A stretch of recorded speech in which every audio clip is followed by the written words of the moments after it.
তো আসার সাথে সাথেই আমি একটু শুয়ে পড়ছি, কেননা না শুলে একটু ভালো লাগে না, শরীর এত ক্লান্ত লাগে যে আর কি বলবো।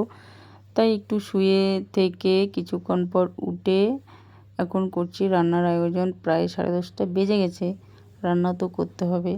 তো ভাবলাম কি করা যায় কি করা যায়, তারপরেই তো এই যে এদিকে আবার চিকেন নিয়ে আসে, চিকেন আর খিচুড়ি বানাবো। কারণ আমরা না, খিচুড়িটা আমাদের প্রায় হয়, কারণ খিচুড়িটা সবাই ভালোবাসে রাত্রেবেলা বিশেষ করে। তো ফটাফট এদিকে আমি চিকেন বসিয়ে দিয়েছি, আর এদিকে প্রেসার কুকারে খিচুড়ি বানিয়েছি। দেখো খিচুড়ি কালার কিন্তু খুবই সুন্দর হয়েছে।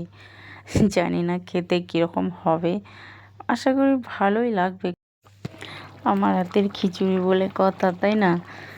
তো যাই হোক, ফটাফট রান্না করে তারপরে খেতে বসলাম সবাই মিলে। আর খিচুড়ি আর চিকেন কষা বন্ধুরা সত্যি খেতে কিন্তু দারুণ লাগে, দারুণ। একবার ট্রাই